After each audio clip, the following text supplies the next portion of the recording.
Hello folks, Reginald Scott here and welcome to the video. Now today we're going to be having a look at a set of aluminium handlebars that nearly killed one of my customers. It's not this one. This one is a perfectly new and perfectly good set of aluminium handlebars, and this is what it should look like when the handlebar is new.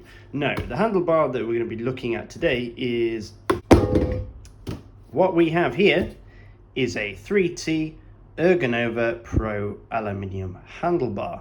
And the first thing you'll notice about this, the first thing I noticed about it was it smelled really bad, but you can't smell it. The first thing you'll notice about this is the white powdery substance all over the bar. Now that is not a Class A drug that somebody was snorting off their handlebar. That is aluminium oxide. Now aluminium oxide is, if you don't know, very similar to the process that occurs with steel and iron, which is called rust. And as we all know, rust is sort of an orange color, and you will see some of that orange rust there where the guy had his shifters clamped to his bar, which had obviously a metal clasp that was made of steel, and then the rest of this bar is suffering from aluminium corrosion. And aluminium corrosion produces this aluminium oxide, which is this lovely white powdery substance you can see all over the bar. There's probably also other things here. There's probably bacteria, fungus, just really nasty stuff on here. And this process of oxidization is accelerated by the introduction of oxygen. So when you've got raw metal, you introduce oxygen, oxidization can occur. Where there is moisture or a high moisture content, like in the atmosphere, or directly on the surface of the metal, it also accelerates the process. And salt is another really good way of accelerating oxidization or corrosion.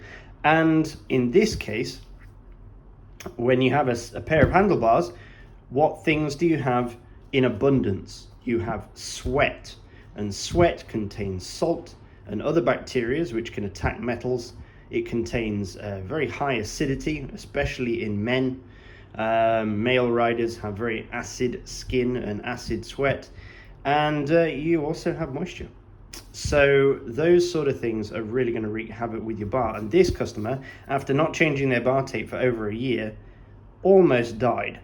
I mean, if you imagine this is where the bar is clamped, this is where your hands are resting, okay? So here's the clamping position, here's the hand resting position, and I'm pushing down with this side. Where is most of the stress on this bar going to be? It's going to be in this area here.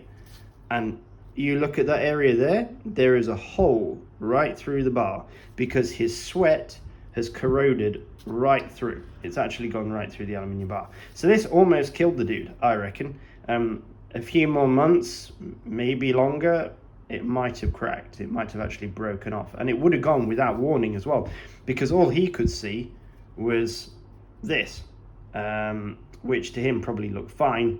He couldn't actually see the oxidization process going on. What's interesting is that I find with a lot of my customers, and you can see with this bar here, it's much worse on the right hand side. And it's the same with my bike. I checked my bar tape recently. I say recently, a few months ago. And I had a little bit of corrosion occurring on my bar. And it was on the right hand side. And I've noticed that with other riders as well. It's always on the right.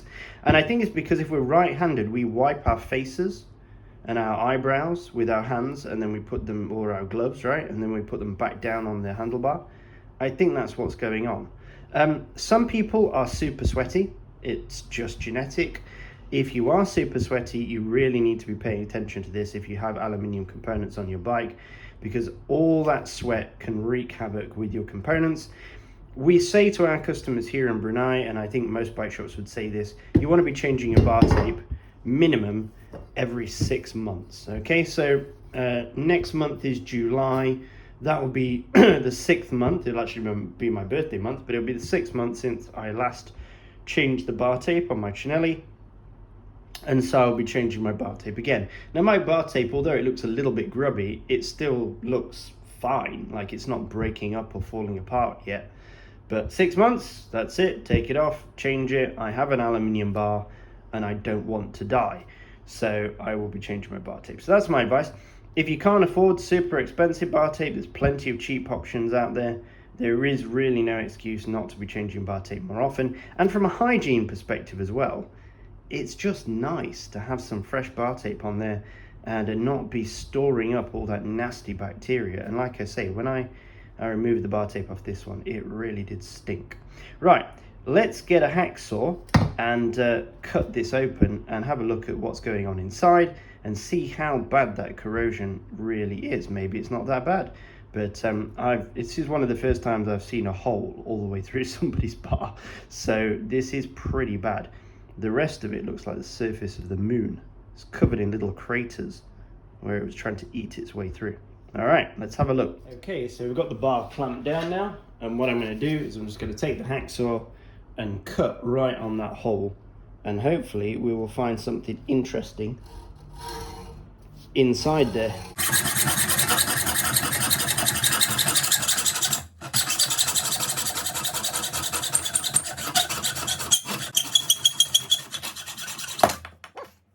So now that we can actually see inside the bar, it's not as bad as I expected.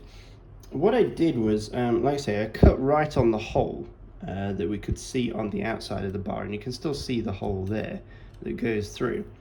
And on the inside, well, there isn't all that much. There's a tiny little bit of corrosion internally on the inside of the bar there where the hole was, but everywhere else looks pretty clean. There's only a tiny bit of salt and some other dirt on the inside of there.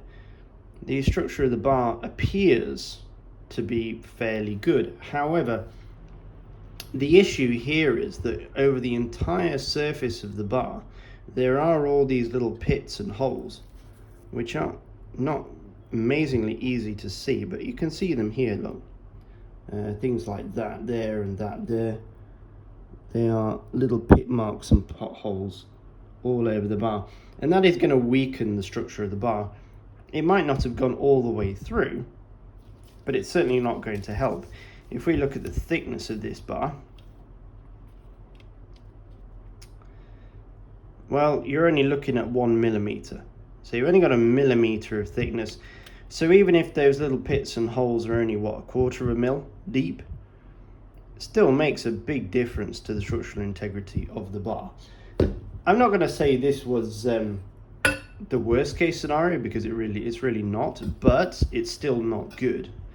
And once your bar is so corroded there's a hole in it, I think it really is time to change. So I'm glad the customer did change the bar.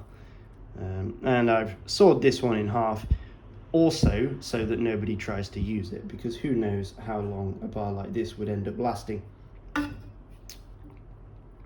You can see some salt layers inside there, little bits of salt crystallization inside the bar. So, and what's interesting is there's actually there's another hole here that's almost made its way all the way through. So we've got multiple holes on their way through the bar. Yeah, not a good sign. So there you go. Just a little bit of advice: change your bar tape every 6 months and try and avoid this sort of thing happening. Even if it's not serious, even if it's not going to kill you, you're at least avoiding cosmetic damage to your bar, which is unsightly and could later potentially lead to a nasty accident. Thanks for watching the video. I hope this was interesting. It was certainly fun for me to do anyway, to chop it up. And as always, guys, when you're out riding, stay safe. Bye.